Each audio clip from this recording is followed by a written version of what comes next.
ओम श्री शाम शिवाय नमः। श्री गणेशाय नमः। श्री शिव महापुराण द्वितीय रूप संहिता के सृष्टिखंड का 12वां अध्याय। 12वें अध्याय में जब नारद जी ने बताया कि किस तरह से किसको किसको किससे बने हुए शिवलिंग की पूजा करनी चाहिए, अब उसके आगे का वर्णन सुनिए। ब्रह्मा जी कहते हैं, श्रुता मृषया सर्वे सामरा प्रेम तत्परा शिव पूजा विधिम प्रीतया कतहे भुक्ति मुक्तिदम। हे सभी देवताओं और ऋषियों, सुनिए, मैं प्रसन्नता पूर्वक आप सबसे शिव पूजन की उस विधि का वर्णन करने जा रहा हूँ जो भोग और मोक्ष देने वाली है। मानुषम जन्म सांप्राय दुर्लभम सर्वजंतुषु तत्रापि सत्कुले देवा दुष्प्रायं च मुनीश्वरा आवज्ञं चैव विप्रहेषु सचारेषु सुपुण्यता शिवसंतोष हेतेषु कर्म सोक्तं समाचरेत्। हे देवों, हे मुनीश्वरों, सभी जीव जंतुओं में मनुष्य का जन्म प्राप्त करना दुर्लभ है, उसमें भी उत्तम कुल में जन्म लेना तो अत्यंत दुर्लभ है। उत्तम कुल में सदाचारी ब्राह्मण के जन्म के यहाँ पर जन्म लेना तो अच्छे पुण्यों से ही संभव है। अतः भगवान सदाशिव की प्रसन्नता के लिए, भगवान शिव की प्रसन्नता के लिए सदैव स्ववर्णाश्रम विहित कर्म करते रहना चाहिए। यद जाति समुदिष्टम तत्कर्म न लंघयेत यावदानस्य संपत्ति स्थावत कर्म समावहेत। जिस जाति के लिए जो सत्कर्म बताया गया है उस कर्म का उल्लंघन नहीं करना चाहिए। जितनी संपत्ति हो उसके अनुसार दान कर्म करना चाहिए। कर्म यज्ञ सहस्त्रभ्या स्यादपयोग्यो विशेषते तपो यज्ञ सहस्त्रभ्यो जप यज्ञो विशेषते। ध्यान यज्ञता यज्ञ परम नास्ति ध्यानम ज्ञानस्य साधनम यतः समरसम श्रेष्ठम योगी ध्यानेन पश्यति। कर्ममय सहस्त्रों यज्ञों की अपेक्षा तप यज्ञ श्रेष्ठ है। सहस्त्रों तप यज्ञों की अपेक्षा जप यज्ञ का महत्व अधिक है और ध्यान यज्ञ से बढ़कर तो कोई वस्तु ही नहीं। ध्यान ज्ञान का साधन है, क्योंकि योगी ध्यान के द्वारा अपने इष्ट देव एक रस सदाशिव का साक्षात्कार करता है। ध्यान यज्ञरत स्यायस्य सदा सन्नहिता शिवा नास्ति विज्ञा निनानाम किंचित प्रायश्चित दिशोधनम। भगवान सदाशिव सदैव ध्यान यज्ञ में तत्पर रहने वाले उपासक के सानिध्य में रहते हैं। जो विज्ञान से संपन्न है उनकी शुद्धि के लिए किसी प्रायश्चित आदि की आवश्यकता नहीं होती है। विशुद्धा विद्या ये च ब्रह्मान् ब्रह्मा विदो जनः नास्ति क्रिया च तेषामवहे सुखम दुखम विचारतः। धर्मो जपो होमो ध्यानम ध्यान विधिस्तथा सर्वदा निर्विकारास्ते विद्या च तयामरा। हे ब्रह्मांड, जो ब्रह्माविद विशुद्ध ब्रह्मा विद्या के द्वारा ब्रह्मा साक्षात्कार कर लेते हैं, उन्हें क्रिया सुख दुख धर्म अधर्म जप होम ध्यान और ध्यान विधि को जानने तथा करने की आवश्यकता नहीं है। वे इस विद्या से सदा निर्विकार रहते हैं और अंत में अमर हो जाते हैं। परानंदकरम लिंगम बेशुद्धम शिवमक्षरम निष्कलम सर्वज्ञ ज्ञानम योगीना नामराधि संसतम। इस शिवलिंग को परमानंद देने वाला विशुद्ध कल्याण रूप अविनाशी निष्कल सर्वव्यापक तथा योगियों के हृदय में आवस्थित रहने वाला जानना चाहिए। लिंगम तो दुविधम प्रोक्तम ब्रह्मा मा भयंतरम दुजा ब्रह्मा स्थूलम संबुद्धिष्टम सूक्ष्मा भयंतरम मतम। हे दुजों, शिवलिंग दो प्रकार का बताया गया है, ब्राहा और आभ्यंतर। ब्राहा लिंग को स्थूल एवं आभ्यंतर लिंग को सूक्ष्म माना गया है। कर्मयग्रता ये च स्थूल लिंगार्चने रता अस्तानाम भावनार्थाय सूक्ष्म सूक्ष्म एण स्थूल विग्रह। आध्यात्मिकं तु यल्लिंगं प्रत्यक्षं यस्य नो भवेत् सा तन्लगे तथा स्थूले कल्पे च न चान्यथा। जो कर्म यज्ञ में तत्पर रहने वाले हैं वे स्थूल लिंग की अर्चना में रत रहते हैं। सूक्ष्मता शिव के प्रति ध्यान करने में असक्त अज्ञानियों के लिए शिव के इस स्थूल विग्रह की कल्पना की गई है, जिसको इस आध्यात्मिक स्थूल लिंग का प्रत्यक्षीकरण नहीं होता, उसे उस स्थूल लिंग में इस सूक्ष्म लिंग की कल्पना करनी चाहिए। इसके अतिरिक्त कोई अन्य उपाय नहीं है। ज्ञानीनां सूक्ष्ममलं भावात् प्रत्यक्षमयं यथा सुस्थूल स्थूलं युक्तानां मामुत कष्टादो प्रकल्पितम्। ज्ञानियों के लिए सूक्ष्म लिंग की पूजा का विधान है, जिसमें ध्यान की प्रधानता है। ध्यान करने से उस शिव का साक्षात्कार होता है जो सदैव निर्मल और अवयव रहने वाला है। जिस प्रकार अज्ञानियों के लिए स्थूल लिंग की उत्कृष्टता बताई गई, उसी प्रकार ज्ञानियों के लिए इस सूक्ष्म लिंग को उत्तम माना जाता है। अहो विचारतो नास्ति रान तत्वार्थवादिना निष्फलम सकलम चेते सर्वशिवमयम जगत। दूसरे तत्वार्थवादियों के विचार से आगे कोई अंतर नहीं है, क्योंकि निष्कल और कलामय रूप से वह सबके चित्त में रहता है। संपूर्ण जगत शिव स्वरूप ही है। एवं ज्ञान विमुक्ता नाम नास्ति दोष विकल्पना विधिश्चैव तथा नास्ति विहिता विहिते तथा। इस प्रकार ज्ञान के द्वारा शिव का साक्षात्कार करके विमुक्त हुए लोगों को कोई भी पाप नहीं लगता। उनके लिए विधि निषेध और विहित अविहित कुछ भी नहीं है। यथा जलेषु कमलं सलिलेनार्वल्यते तथा ज्ञानी ग्रहे तिष्ठन् कर्मणः नावबध्यते। जिस प्रकार जल के भीतर रहते हुए भी कमल जल से लिप्त नहीं होता, उसी प्रकार घर में रहते हुए भी ज्ञानी पुरुष को कर्म अपने बंधन में बांध नहीं पाते। इति ज्ञानम समुत्पन्नम यावन्नैवं नरस्य भय तावच्च कर्मणः देवं शिवोराधना इंद्र। इस प्रकार ज्ञान जब तक मनुष्य को प्राप्त न हो जाए, तब तक उसे कर्म विहित स्थूल या सूक्ष्म शिवलिंग का निर्माण आदि करके सदा शिव की ही आराधना करनी चाहिए। प्रतयार्थ चा जगत जगता मेदकस्थो आपी दिवाकरा एको आपी बहुधा दष्टो जलाधारादिवस्तुषु दशते श्रूयते लोके यदत सदा सदात्मकं तत सर्वसुरावित्ता वित्तः परमं ब्रह्मा शिवातकम्। जिस प्रकार विश्वास के लिए जगत में सूर्य एक ही स्थित है और एक होते हुए भी जल के आधार जलाशय आदि वस्तुओं में अपने प्रतिबिंब के कारण बहुत से रूप में दिखाई पड़ता है, उसी प्रकार हे देवों, यह सत असत रूप जो भी इस संसार में सुनाई और दिखाई दे रहा है, उसे आप लोग शिव रूप परम ब्रह्मा ही समझें। वेदो जलानाम लोके स्मिन् प्रति भावे विचारता एव माहुस्तथा चान्ये सर्वे वेदार्थ तत्वगः। जल तत्व के एक होने पर भी उनके संबंध में जो भेद प्रतीत होता है, वह संसार में सम्यक विचार न करने के कारण ही है। ऐसा अन्य सभी वेदार्थ तत्व ज्ञातत्व भी कहते हैं। हृदि संसारिणा साक्षात् सकला परमेश्वरा इति विज्ञान युक्तस्य किं तस्य प्रतिमादि। संसारियों के हृदय में सकल लिंग स्वरूप साक्षात परमेश्वर का वास है। ऐसा ज्ञान जिसको हो गया, उसको प्रतिमा आदि से क्या प्रयोजन। इति विज्ञानहीनस्य प्रतिमा कल्पना शुवा पदमुच्चय समारोढ़ पुंसो प्रालंबनम स्मृतम।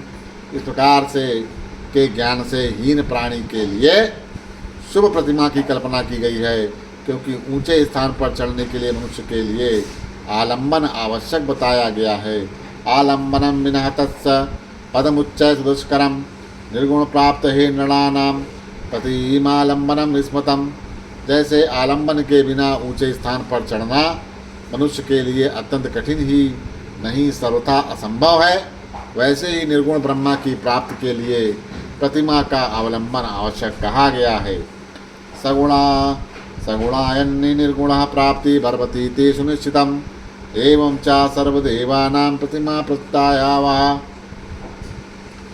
सगुण से ही निर्गुण की प्राप्ति होती है, ऐसा निश्चित है। इस प्रकार सभी देवी देवताओं की प्रतिमाएं उन देवों में विश्वास उत्पन्न करने के लिए होती हैं।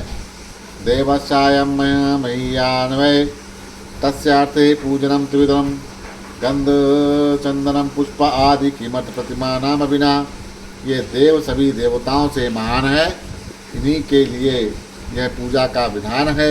यदि प्रतिमा ना हो तो गंध चंदन पुष्प की आवश्यकता किस कार्य सिद्धि के लिए रह जाएगी।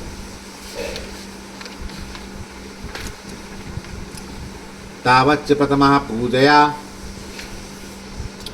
यावद्दि दुजा ज्ञान संभवा ज्ञानाभावेन पूजयेद पतनं तस्य निश्चितम। प्रतिमा का पूजन तब तक करते रहना चाहिए जब तक विज्ञान या परब्रह्म परमेश्वर का ज्ञान प्राप्त नहीं हो जाता।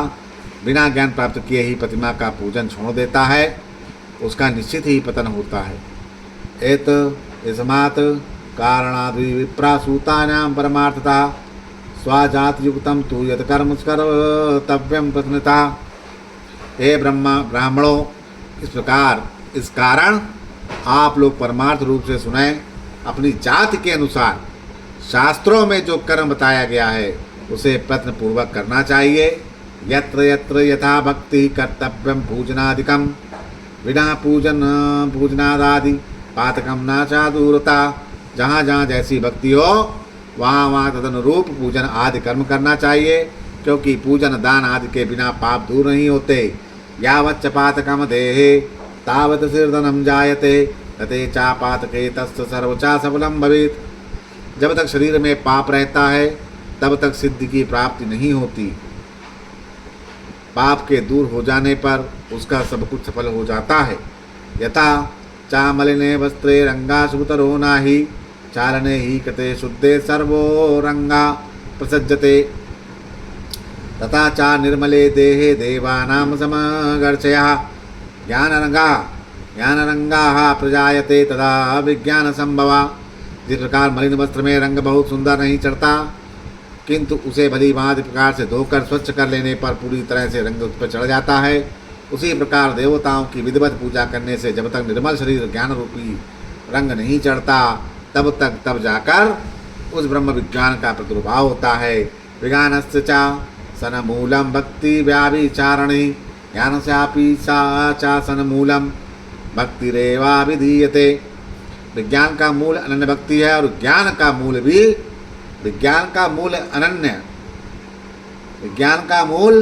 अनन्य भक्ति है और ज्ञान का मूल भी भक्ति ही कही जाती है।